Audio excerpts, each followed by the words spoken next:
I wanted to thank everybody for joining us today. The idea of putting together this project management, it's actually behind this initiative that I named Corbis House. As I share with the panelists today, it's an initiative that has about 20 years already, because it has everything to do with the way I started the business, about sharing the know-how from people who actually do the job to people that are learning how to do the job, or they already know how to do the job, but they wanna get this idea of field experience. There are 3 webinars that we put together. This one is about project management. The next one on Thursday, it's about BIM management, something that I think there are as many BIM explanations as people on Earth. Everybody has their own, but it's a very powerful revolution, I think, for this industry. And next week, we're going to be approaching this from the construction management standpoint.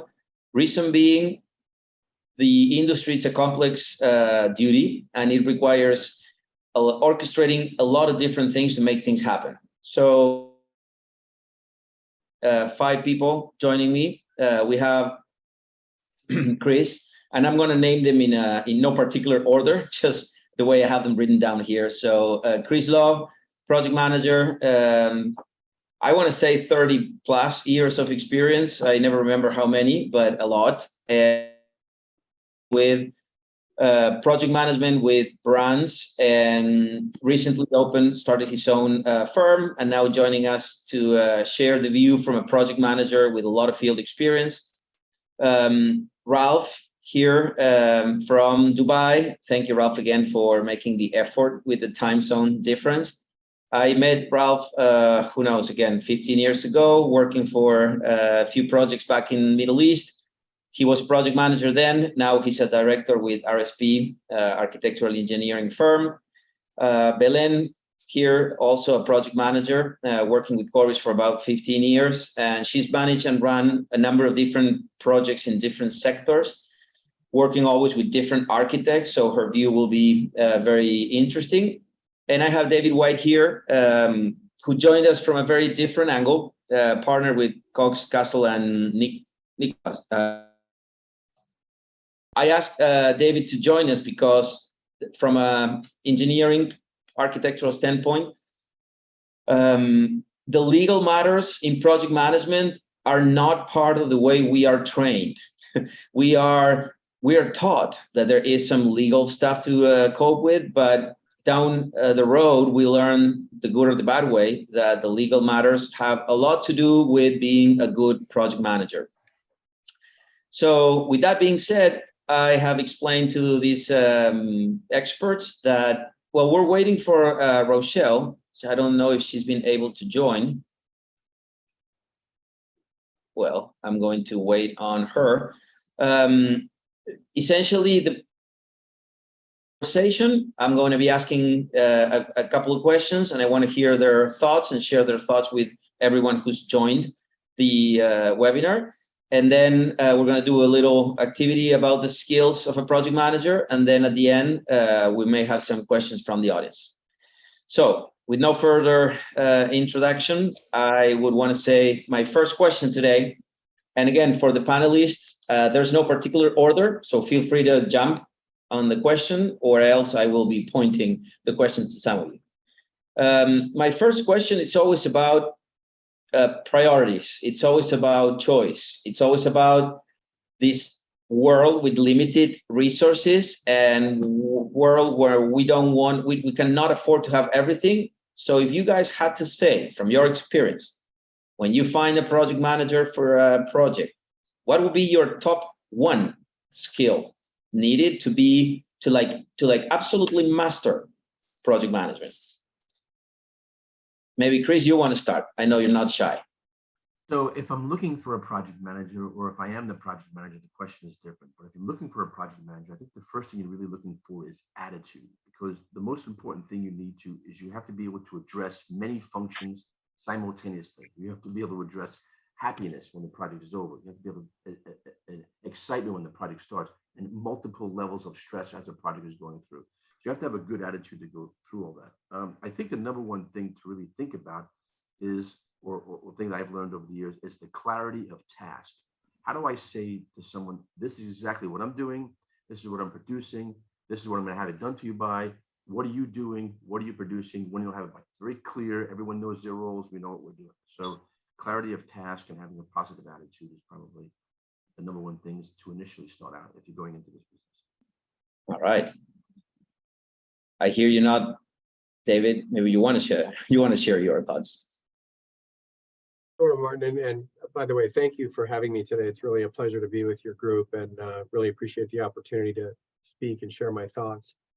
You know, I would say for me, it's similar to I think what Chris said, which is I would say communication skills are perhaps the most important skill that you need to develop at any level of project management, whether it's, you know, classic construction contracting management, whether it's design build, other procurement types of contracts, or you're leading any other kind of team, and communicating information, getting information and being able to communicate that to your client, being able to kind of, when you're problem solving, and that's basically what we're all doing in this business, is problem solving. And when you problem solve, you have to communicate the problem really well, frame the issues really concisely, and then be able to communicate outcomes and opportunities and solutions. And so how you communicate that really helps people make better decisions. And so I'm just a big believer in really honing your communication skills would be my number one skill. All right. I'm not sure if we want to do all 5 questions with everyone, but I would like all 5 opinions if we could for this first one in particular. So Belen, maybe you want to share your thoughts. Sure. Well, if I have to pick only one, I would say it would be anticipation, you know, but not only as a skill, but to, you know, to have the mindset of always have the exercise in mind of forecasting the future, to anticipate to the future, you know, and to do that, you will definitely need how is or you exactly need the project life cycle to understand what to expect on each of the stages, to anticipate potential hiccups that will prevent difficult situations from occurring, or at least would minimize the negative effects. Also, risk analysis, it's also a way of anticipating the future. You can also kind of identify what kind of risks are typical of each stage and take actions to prevent them to happen, or at least to mitigate them. Right. I would say Part anticipation. where you know, if I want one thing, it's like these 5. But it's always important to prioritize. So Ralph, what would you say is your number one skill?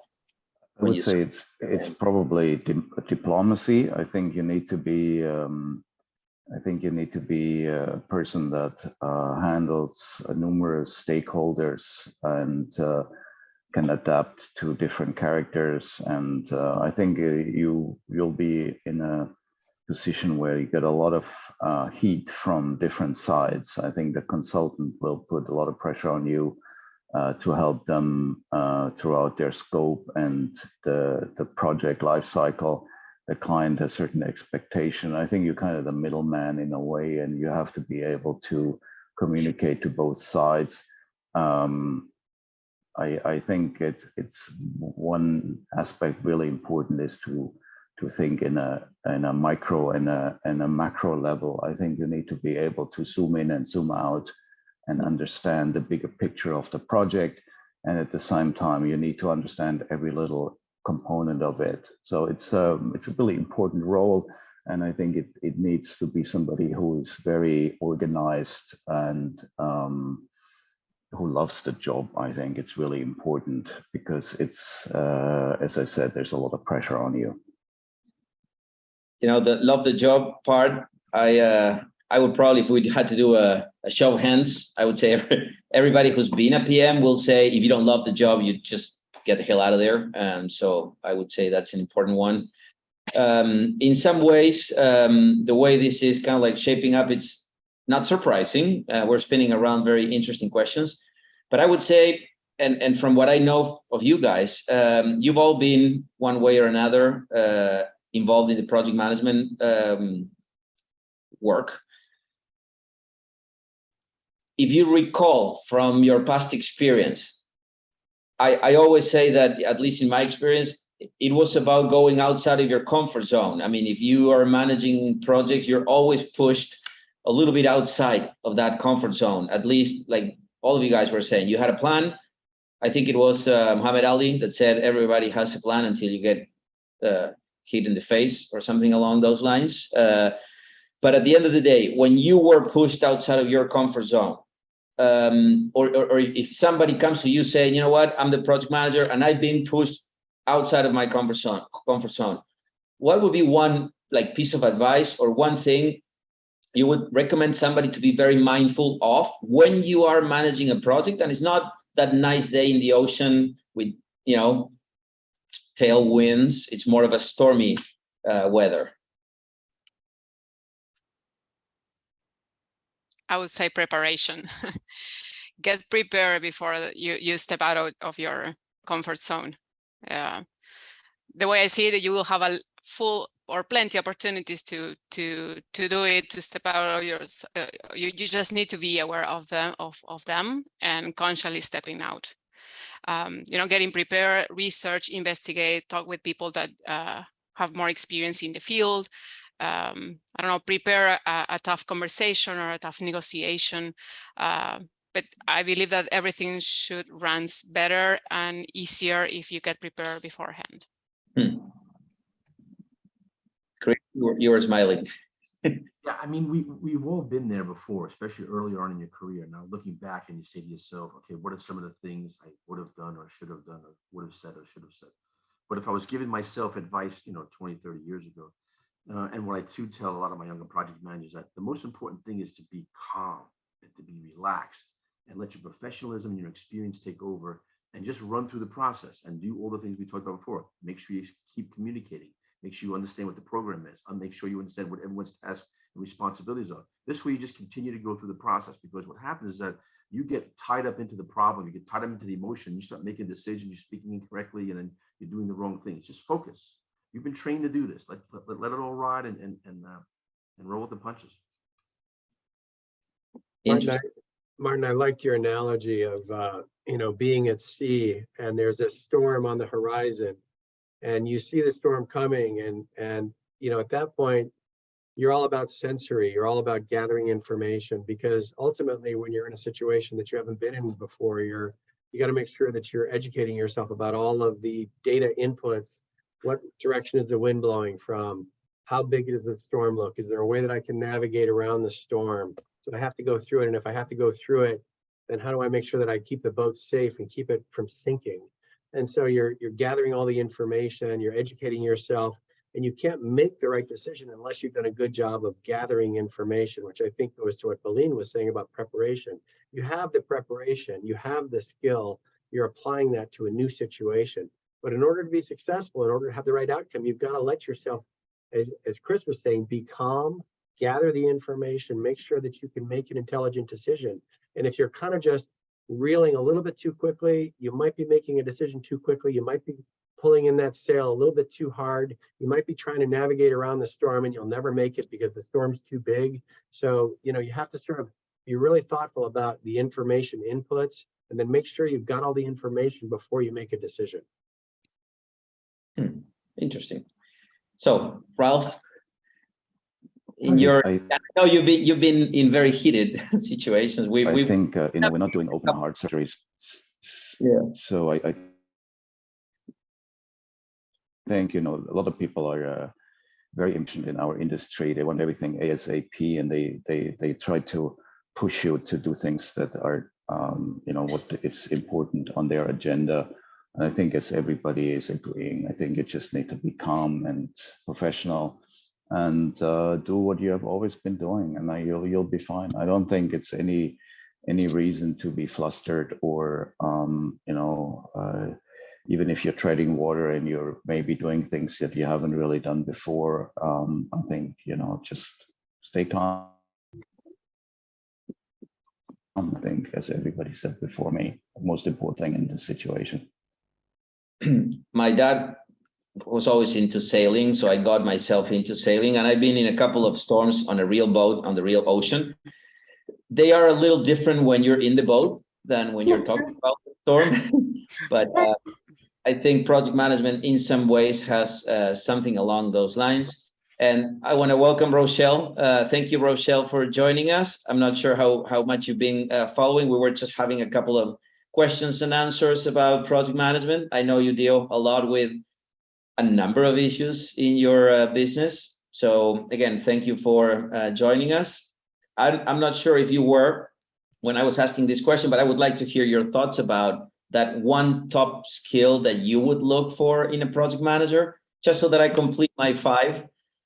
We were thinking, what is the number one skill we would look for in a PM? Okay, it's a twofer. For me, I look for flexibility and creativity. It's one thing in managing projects is that you have got to know that the best laid plans, it doesn't matter how well you plan, there will always be a contingency. And in housing, with the funding sources that we're looking at, the fact that we are tied to election cycles, if you can't be flexible, and we've seen people really stressed by that, oh my gosh, this is not what we had planned. You're not going to make it. The second thing with creativity is you've got to find a way out of it. For us, we still have to get the building built. And so, no, it's not going the way we thought. Yes, the funding disappeared. We still have a project to get done. And so if you come in recognizing that your key role is a problem solver, I think you'll be okay. I appreciate that comment. My background is engineering. I always joke about the creativity of engineering, and I appreciate and support the creativity of a project manager. One of the things that I like the most about project management is how wide that field of creativity is. Like everybody's been saying, you will always, the job is to come across problems. I joke about doctors complaining that their clients are ill. Well, project managers can never complain about problems. That's why we do it. So appreciate that. And another thing that has happened probably to all of you, and I'm assuming everybody in the panel it's been on both sides of the story. One of the things I've noticed is how people tend to like to work with some people and maybe not like to work with other people. And sometimes you can choose the people you work with. And unfortunately, sometimes you cannot choose the people you work with. So I would say, if anybody wants to share, what would be a recommendation for somebody who has to be a project manager in a situation where you have not been able to choose all the, like your team, and by the team, just take it wide. It could be consultants, it could be the team at your own office, or it could be, people you need to work with. What would be one good recommendation to make that new team ecosystem be a successful one?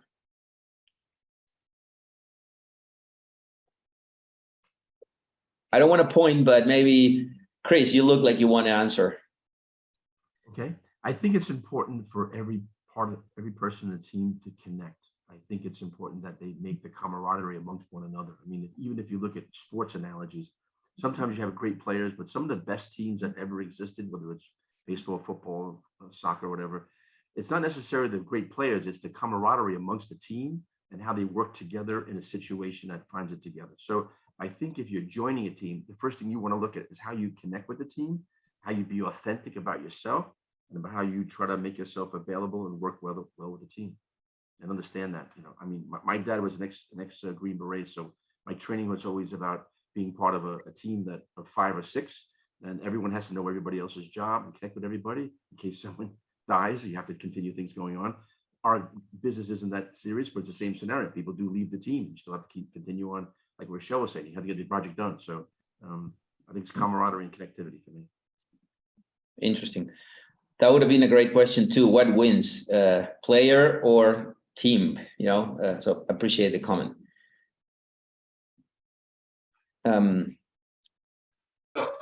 Well, I could answer that, but I know Selena had her hand up, so I'd go after you make your comment. Oh, wait, Selena, did you want to add that? I don't know, it's just a personal advice on teams that sometimes it get a little bit rough, or you have different players and you need to be able to work with people that you get along and people that you don't get along. A good mindset is assume goodwill. You start with that, and it saves you a lot of headaches. It saves you a lot of wrong assumptions.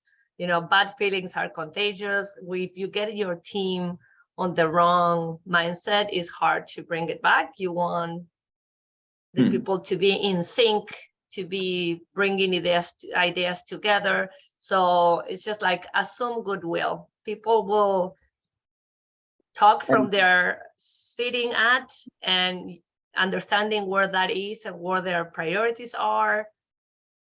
So let me before getting frustrated. Yeah, let me go back to David for a minute about goodwill in project management. Would you say goodwill or have everything in writing, sign and seal? What do you think? I mean, they're obviously, the more you've got a legal document which defines the roles and responsibilities that people have, it's at least in writing. But as we all know, on these projects, invariably there's a degree of flexibility that you need to have as you implement a project. And so, notwithstanding everybody's best intentions to put things in writing and have really clear agreements and clear understandings, invariably there's going to be some interpretation, and so in that regard, I mean, I think that really everybody understanding what their job is and what their role is really important, because how often have we all heard where people don't stay in their swim lane and they try to do somebody else's job because they think they've got a better idea. It's like, well, that's really not your role. And it's up to the team leader to make sure that everybody's doing their job and everybody's staying in their swim lane and doing what they're supposed to do. Now, sometimes you may be asked to step out of your swim lane because your expertise is needed in a particular area, and that's fine.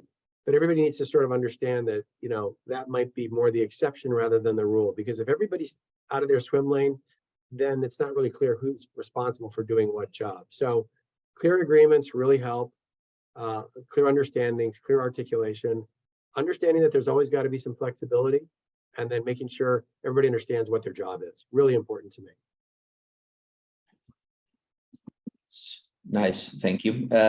Maybe Ralph, you work with a lot of teams in a very multicultural, like I want to remind the audience that Ralph is now based in Dubai. He's from Germany, and he's been working probably one of those places where you have the most different cultures.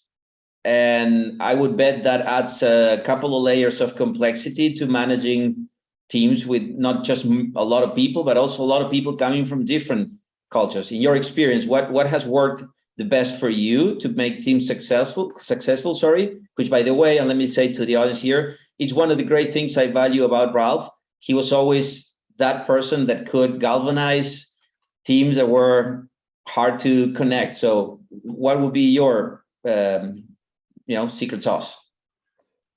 I think it comes back to communication, what we said earlier. I think it's really important to talk to people. As you said, I work in an environment with, I think we have 13 different nationalities in our office. We have a lot of different cultural backgrounds, a lot of different languages in the office.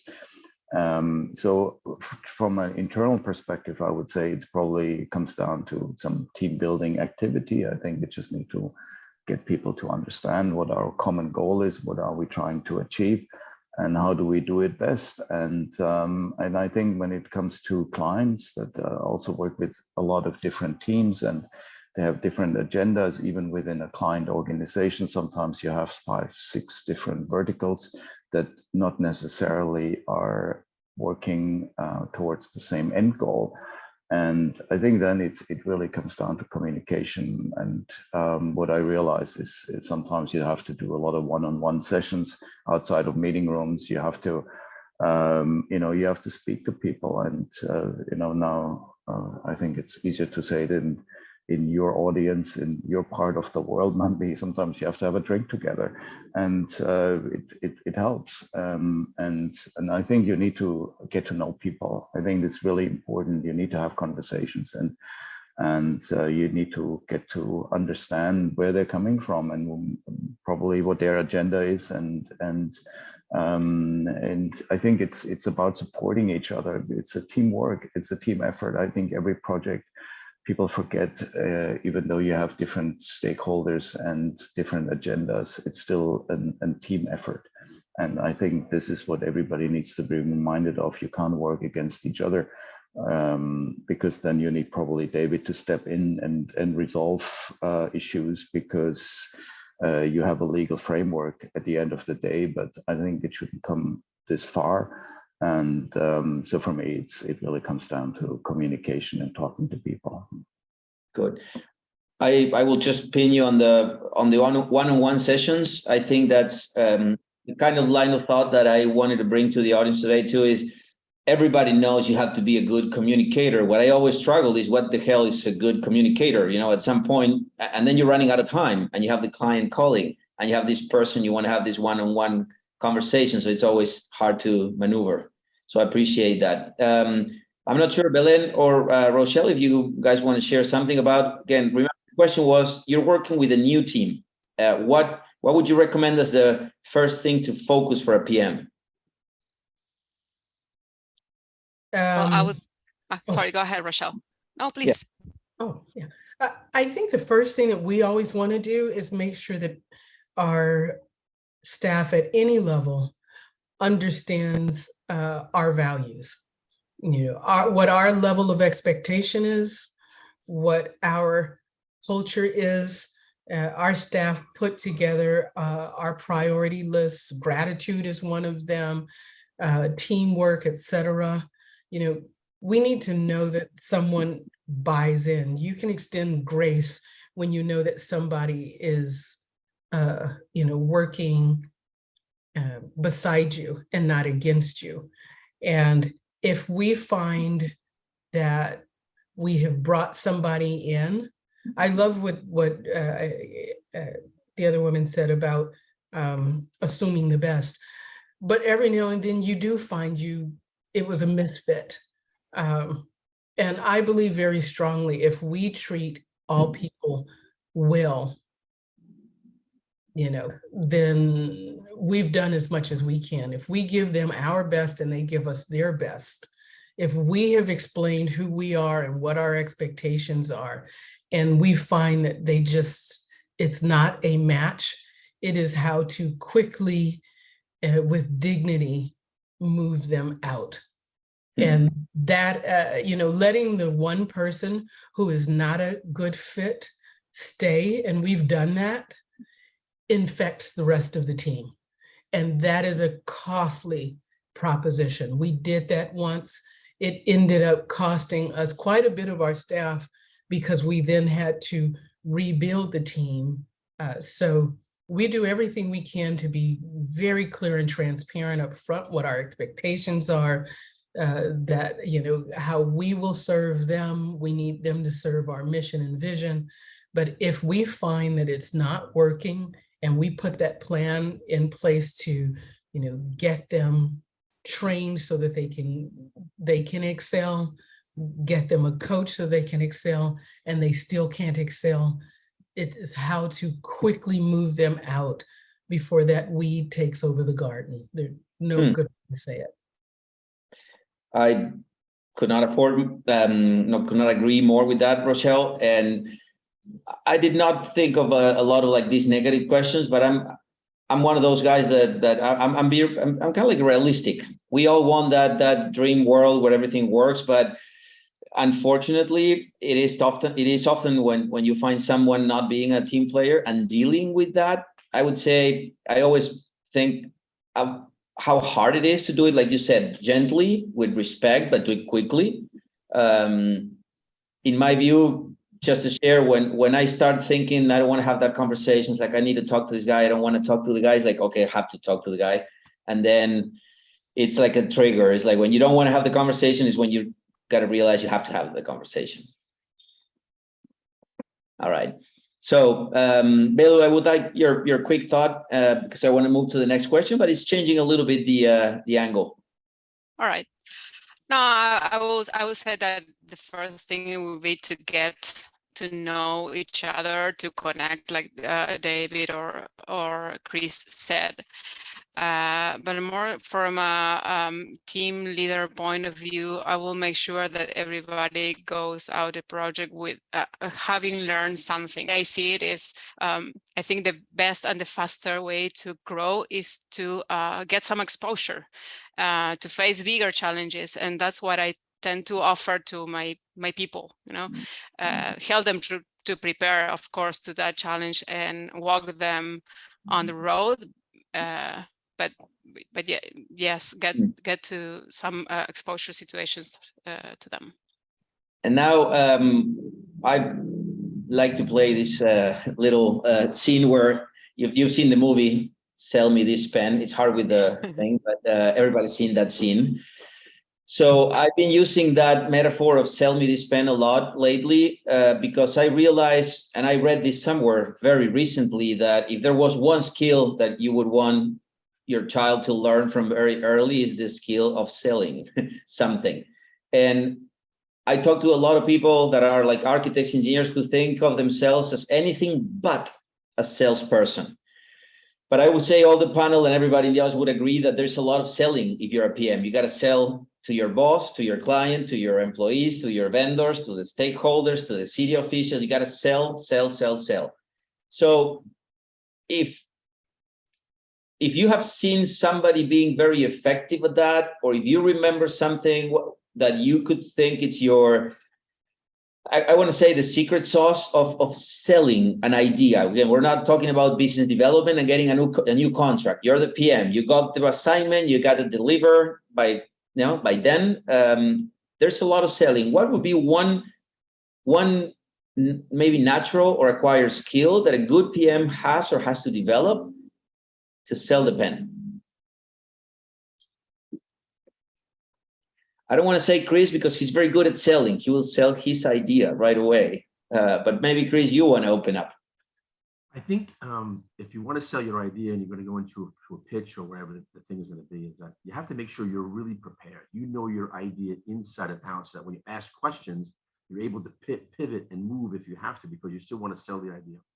I think it's very, very important that you understand what the ask is.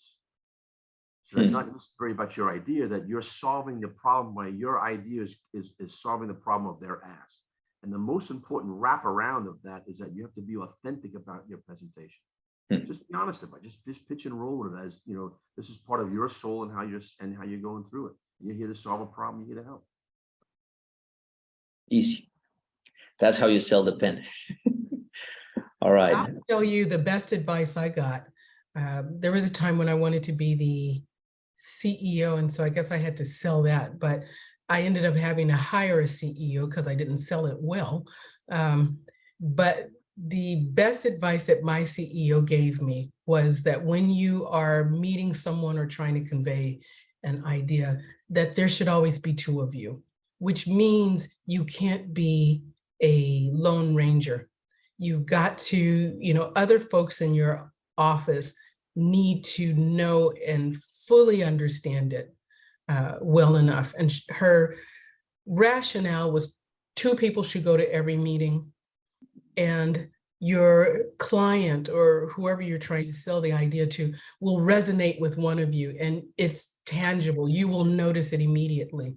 And she said, if the goal is to make the sale, it doesn't matter the packaging of the salesperson. So we would go in, the 2 of us would always go into every meeting. Sometimes they would resonate with me instead of her. Sometimes they would resonate with her instead of me. And if that was the case, my job was to make sure she had everything she needed.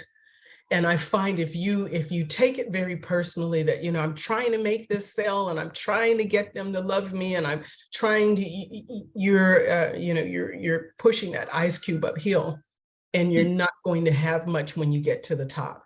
So it really is, you've got to trust your team well enough to make sure that there is more than one of you. Sometimes your job is to plant the seed. Someone else's job is to water it, and someone else will cultivate it. But you've got to be willing to, vulnerable enough, or you've got to remember the mission enough to share it so that you don't miss out because you're trying to force them to respect you instead of make the sale. Good idea. Nice. I don't know if Ralph, David, or Valen, you want to share any thoughts? I think I'm gonna stick with what Chris said. I think you need to be really well prepared. I think a bit of Germanness doesn't hurt. You're organized. You understand what's really required and what you're talking about. And I think the more you come across as truly professional and you can hold an argument and you can present well, I think it's already, I think you got it 50% in the bag, and the rest is a bit of personality and a bit of charisma. And I think it comes with experience. I think not everybody is necessarily a born salesman. It's something, skills that you can acquire. I'm quite sure about. I've seen it over the years. People are getting better with repetition, and they do it again and again. And then I think at some stage you kind of figure out what works and what doesn't work. I think Rochelle is right. Sometimes it's really easy if you're two people, because it's always like this. At every meeting, you realize that one person is maybe more liked or more appreciated or more listened to, and then you can steer the conversation in this direction. So I think it's definitely a combination of those things. Cool. All right. I would just weigh in with a couple of thoughts on that.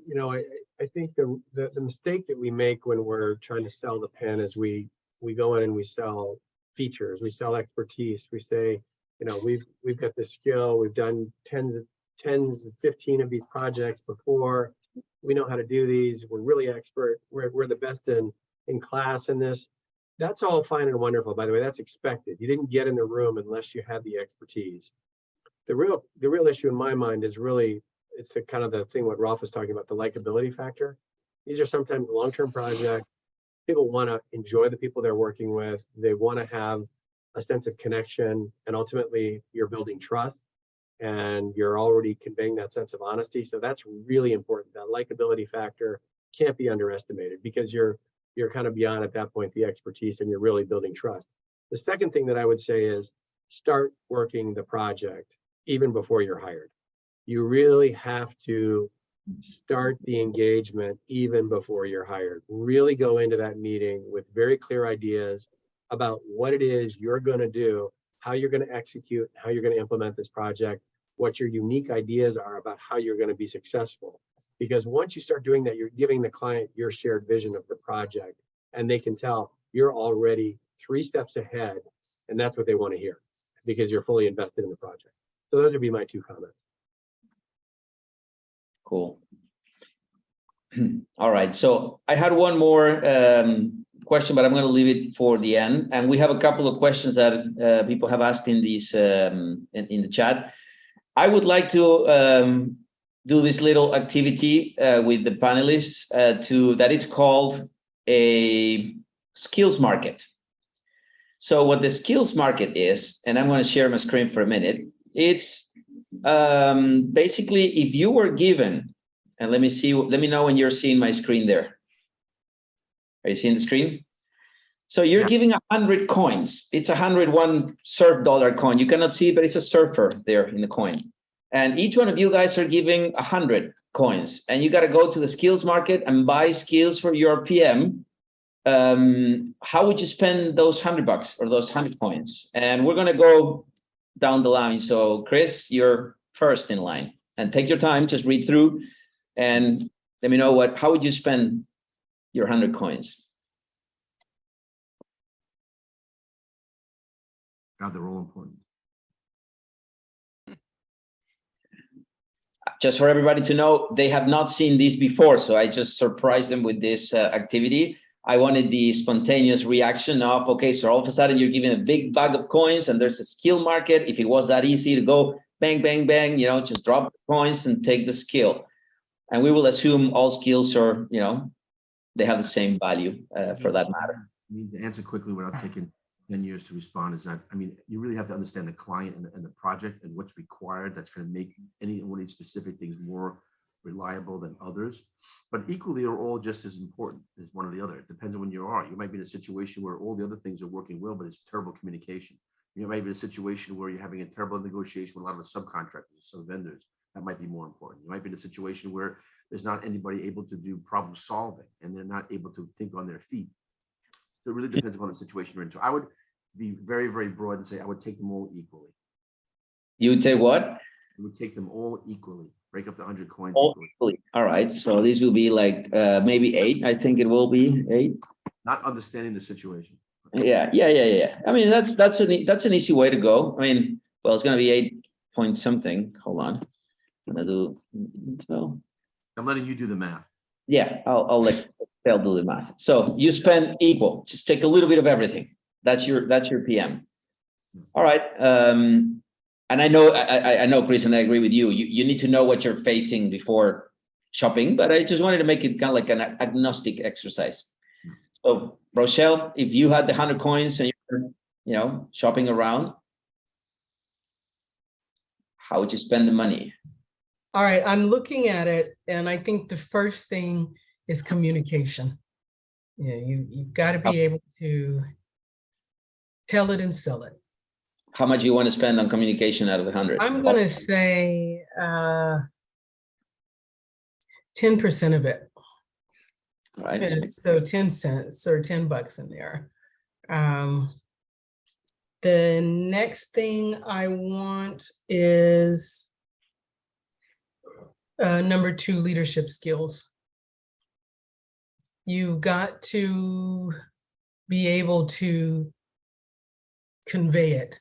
So I'm going to say 10% there as well. The next one is problem solving. I'm going to put 10 in there. Yeah, because what can go wrong will go wrong.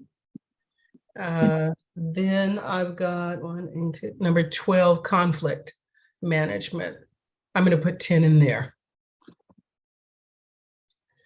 Number 4, I'm going to put 10 in negotiation. Someone told me a long time ago, no means negotiate. And so if they can communicate well, they can negotiate. All the rest of it, I'm going to say, oh, no. I'm going to add another 10% under budget management, number 9. Yeah. Risk management will come behind that. I'm going to say 5%.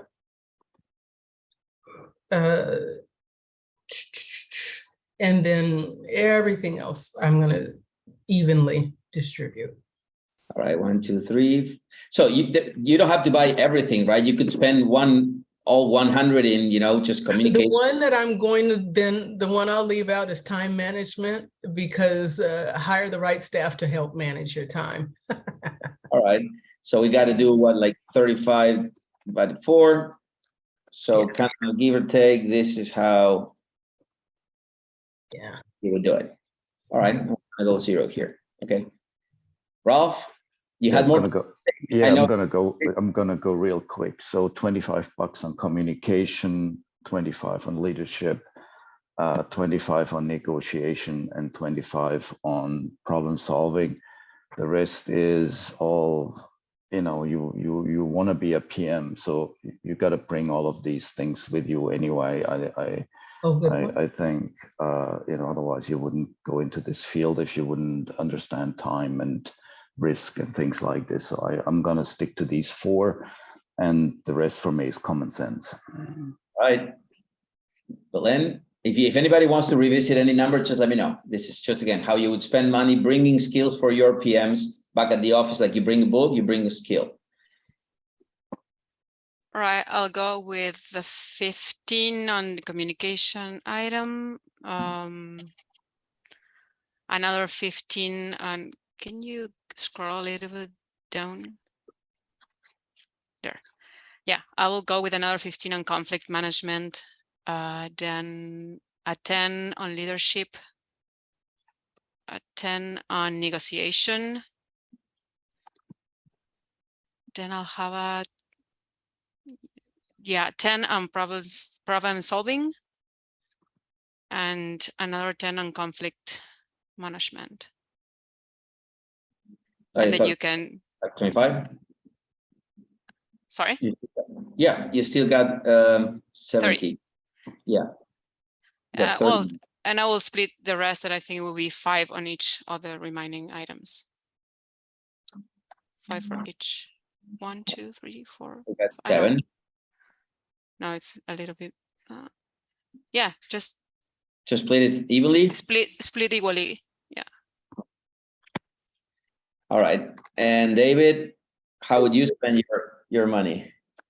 Martin, it's easiest to go last because I actually had time to think about it. Yeah, I know. Chris, I surprised Chris a little bit, Yeah. so I'm Yeah. still thinking he's okay, but So it's pretty simple for me. I'm kind of with Ralph, except I would go 20 on communication, 20 on leadership, 20 on negotiation, 20 on problem solving, and 20 on conflict management. and by the way, so that everybody knows, if you had spent $1 over the limit, you would have had a red like notice there. So that was controlled. Yep. All right. All happy with the results? Everybody okay? So this is an idea. Again, number one, we could spend a number of webinars just talking about what are the skills that you would need in a project manager. I just picked these 12. I wanted to run this kind of like surprise exercise where, okay, if you had a wish list of what skills you would want to bring to your PMs, these are the ones that we have in mind. Then what I wanted to do here was to say, you know, is there a coincidence? And, you know, in some ways, I think we spin around everything we have talked about: communication and leadership. Negotiation, he has a lot of communication. Conflict, I chose that deliberately because conflict is one of those things you have to learn to deal with. Everybody likes a fun conversation. Everybody loves to work with people when everything is going well. I think, in my experience, when you start having that sense of not being willing to work with your team anymore or with a client or whatever, that's when you need to solve conflict. So I appreciate it. Again, there's no right or wrong here. This was just a way of putting numbers to things, which I always like to do.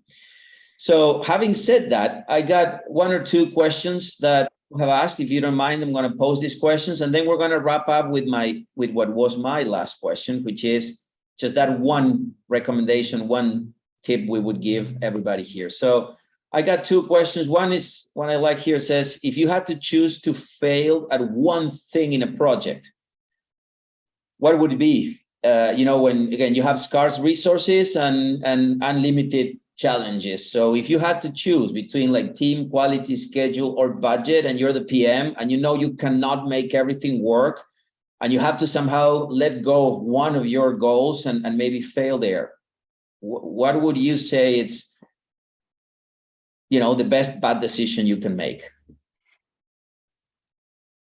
I think I'm gonna go first. I think schedule is, for me, time is something that people totally overestimate, because I think, especially on the client side, I think they have no realistic expectation of time.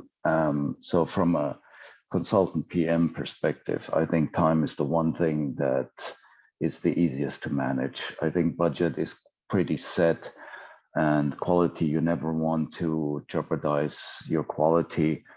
And what was the last one we had? Team quality. Yeah, definitely not team quality. So I think time is something that, you know, there is always a little bit of buffer for time. Would you concur, Ralph? And then I'll hear from the rest that if your team delivered quality, you as a PM, you feel a lot more like strong to go face a negotiation with the client if you got delayed or if you were a little bit over budget. As long as you have the quality, you can then face that conversation. Always. 100% agree. Mhm. You know, I talk about this. If you don't have quality, why are you showing up at the end of the day? Yeah. Don't show up. Yeah. I don't know, Chris, do you want to? Think about that pitch. You're in the meeting. I got it on time. I saved you all that money, but the place looks like it's terrible. You know, Yeah, it doesn't fly. I wasn't at that conversation. Yeah. I Rosel here, you represent a lot of the other side for consultants. You're the one that gets that conversation coming to you. How does that look like?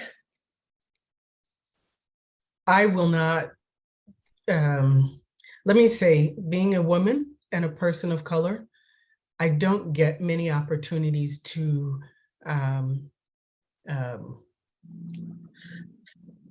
take reputational risk. So quality is not, it's not off the table. I will not compromise there.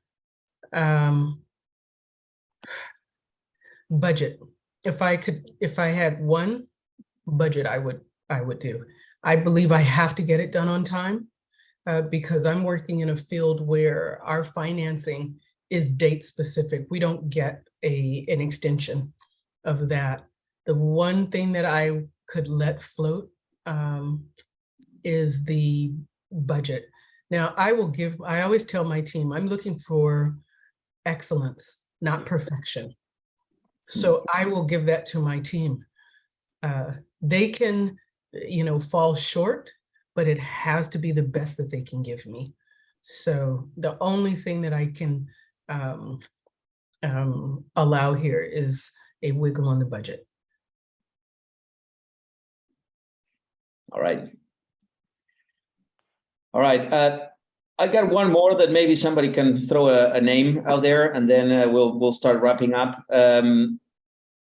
It's a very, very practical question. Is there any particular platform, app, or system or software of any kind that you guys feel it would be a good recommendation for people to use? What a word on that? Procore program?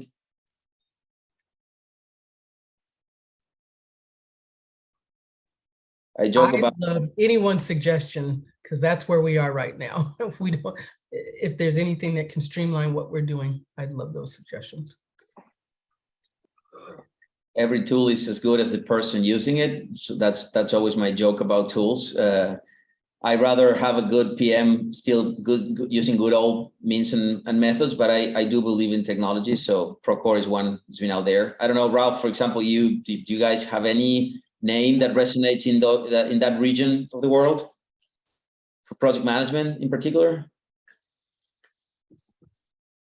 I think I'm the wrong person to ask. I'm too old school to recommend any app. Outlook calendar helps. Put the dates in. It really helps to be organized. That's my recommendation. Turn up on time when you have a meeting. A pen, and a physical notepad. That's exactly. All right. So we're almost on time, and I want to be very mindful of everybody's time. My last question from the questions that I would like now wrap up from the panelists, which again, thank you so much for making the time to be with everybody today. It was this specifically addressing the younger audience, the people that are wanting to become or build themselves as a great project manager. If you had one opportunity to give them one tip in these last 5 minutes, and I would want the 5 of you to give them one tip each, what would it be? And Ralph, you can start if you want. I think you need to develop soft skills. I think this is, for me, something that people kind of forget along the way, because we're still dealing people to people, and you need to be able to it's communication again in a way, but I think you have this soft skill set in order to excel in your career, because everything else is kind of experience, you kind of learn it along the way, or you have a great mentor, or you do courses and you get certificates for that, or your degrees that you get during university. But I think something that I realized along the way, and even people with 30 years of experience, they don't have the skill set, and they might have a certain type of career, but maybe they didn't manage to excel all the way that they wanted to go. And I think this is something that people kind of forget, and especially nowadays in a very globalized world, I think it's even more important that you understand how to deal with people. Thank you. Belen, do you want to share your tip? Yeah, I agree with Rolf. I would say get your soft skills and also pencil down on your physical agenda or your calendar those conversations, and get yourself sometimes to have them. Nice. Chris? I would say learn how to not ever procrastinate, because that's the death of you in this business. And I would learn to take the emotion out of it and never take any of this personal. You're there just to help.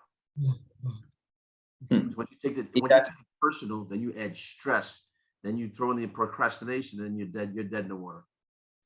Is it true that it takes you 30?